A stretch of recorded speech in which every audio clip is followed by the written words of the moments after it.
Michael Storm, anarchist of comic books and co-owner of Amazing Fantasies here in Topeka, Kansas. And as you can see, we have comic books, lots and lots of comic books, although the one really great one that was up there, remember?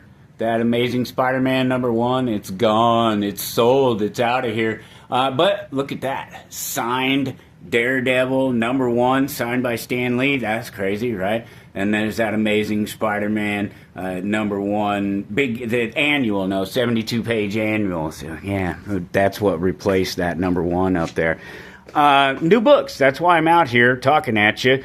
Brand new Absolute Batman. Well, not really. It's about the 9 millionth printing of Absolute Batman #1, but hey, it's a fantastic book, and if you want to cough up $200-300 to get yourself a first printing, by all means, do that. That's up to you. I'm certainly happy. I don't have any, or I'd sell you one. I'd be happy to sell you a #1 first print for $200-300 all day long, but we sold all of ours for cover price.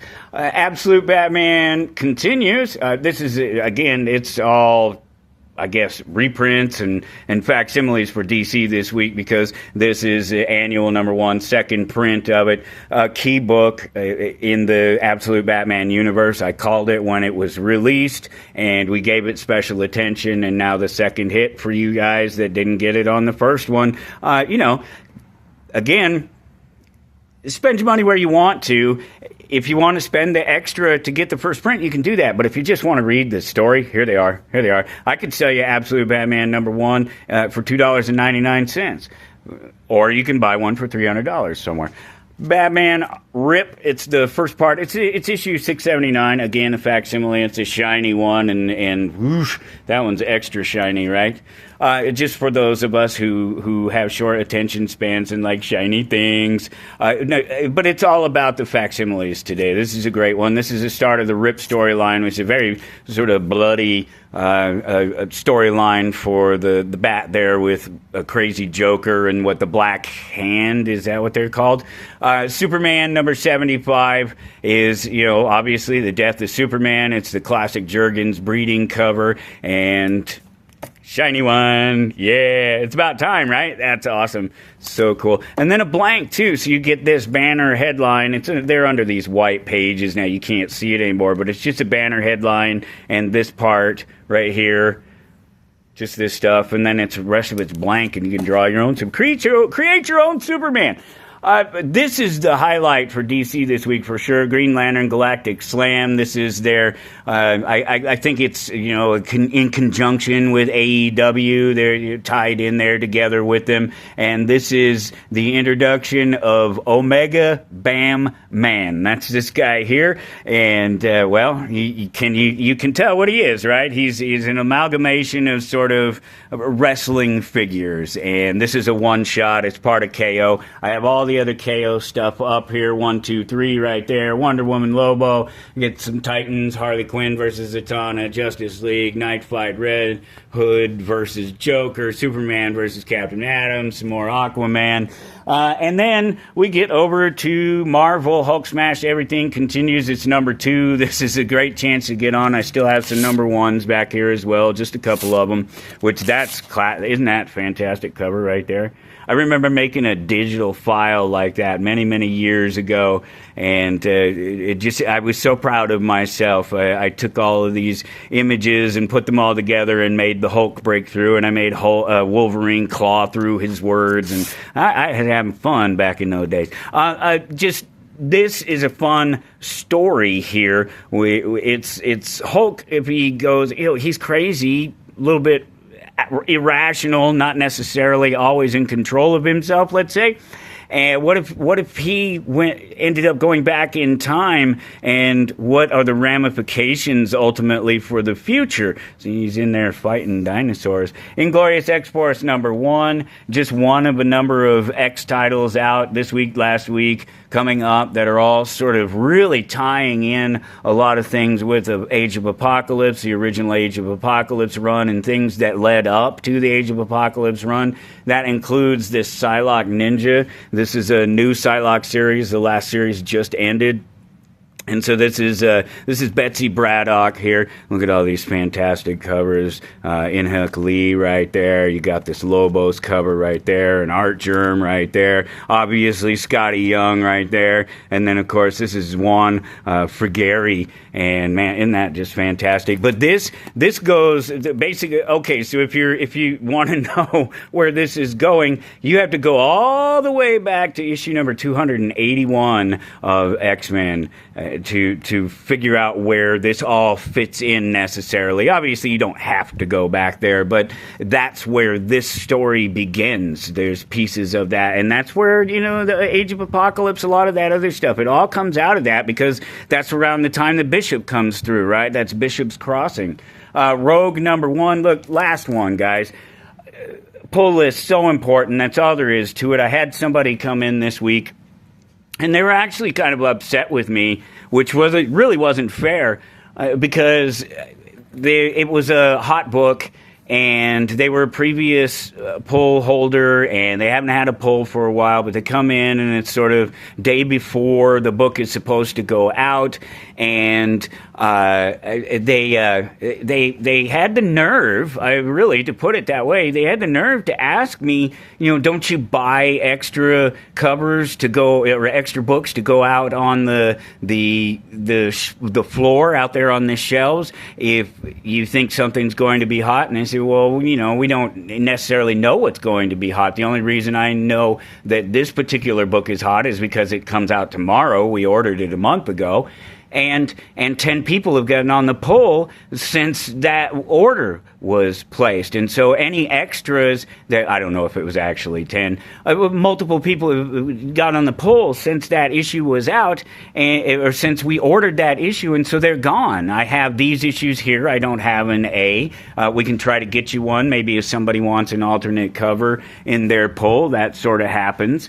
But it just was kind of, it's kind of, wow, all right, man, isn't that what, like, the epitome of feeling entitled, really? And that's a thing that happens in comic book stores. It's a thing that, because we want to be friends, and we want to get to know you, and we want to help you find the books that you want, and get the collectibles and things that you want, we get extra friendly, and we try to be nice, and there are people that they take their friendship a little too far, and they expect a little more than they should of people, and I don't know. It just is a thing that happens, and I've seen it happen many times. I've heard it happen many times. It's not. I don't buy comic books. We don't buy comic books. We don't stock comic books. We don't carry comic books that we can't sell, ultimately. All of this stuff is a whole different story from these new comic books out here. Buying those things, we buy them, if we're lucky, we buy them for, 35, 40, 50 cents a piece or something like that. Otherwise, maybe we pay $1 or something. We try to get them cheap. We're selling them for $2 a piece. $2. So, it's not a big deal. There's not any risk there, really, because you just put the bulk of them out there and you try to move them. But when you're talking about this new stuff, it's not cheap. It costs us at least half of what the cover is, unless we happen to order a whole lot more. Certainly a lot more than this little bitty store does here in Topeka, Kansas. But so we have to temper our orders, and we have to put our money, when one of us starts to get paid around here, we'll let you know. So we're not trying to end up closing the store. Okay, so here's the story, right? This is what happens to stores that chase 1 in 100s and things like this. Is a 1 in 1,000, I think, something like that. One of these is, or maybe the one is a 500, one's a 250 or something like that. It's Gunslinger Spawn number 50, and you know what closes comic book shops? Chasing things like that. So we don't do it. We don't chase them. We buy what we think we can sell. We buy it based on the previous orders. what we find out is going to be hot, the individual asked me, well, how do you know it's going to be hot? Well, because I read it last night, the night before. Literally, I had just read it. And so I knew that it was going to be hot because there was a bunch of reveals on characters in there. So it was just one of those things where it was just kind of an unnecessary thing to happen, and then to be upset at me about it. Yeah, a little bit weird. And speaks of being entitled. It really does. And it's a problem that happens with comic book shops. Well, what I was getting at is with these big purchases like that put comic book shops out of business. There was a comic book shop here in town, and people will know this. People local will know what that comic book shop was. I'm not going to say what it was or who run it, or who owned it and who was running it, and who eventually ran it was me. And I had just begun to turn it around just before they came and took the keys for the property and told us to get out. Because the rent hadn't been paid on the place. And the reason the rent hadn't been paid was because new comic books weren't being delivered, because he owed $14,000 to Diamond. He owed, I think it was like $14,000 that the owner owed to Diamond. So he couldn't get new comic books delivered, and it had been months and months and months. And I actually was just about to get comic books delivered before it all closed. I had managed to secure a deal and was going to buy the shop. That's how I know this all intimately. But the reason that he ended up closing that shop is because he was chasing all of these 1 in 100s, 1 in 200s, and he was buying hundreds and hundreds of books that he couldn't sell. He was playing a guessing game, and not only was he doing that, but he wasn't leaving the value in the store. That's something that I talk about all the time, about how I try not to ever take any value out of the store. Everything that I open, things like that on the videos and stuff that I do, these are all mine. They're mine. I paid for them. I'm not taking any value out of the store. I'm just buying my comic books through the store and then opening them on the videos to have some fun or whatever, and share and promote the store. And it just ended because somebody decided, oh, well, I'm going to, play games with the numbers, and I'm going to try to gamble. And that's what just happened to people in the Pokemon market and the Magic market, all these things that have just fluctuated over this last year heavily because of malinvestment, investment that is bad, investment that is there because it's looking to make money, or it's looking to just flip these things, and not in a way like a store owner does. You understand the difference between the guy who's slocking that stuff over eBay or out of the back of his car versus a store owner who's had to invest time and money and effort into getting the store ready and opening it every day and bringing the product in here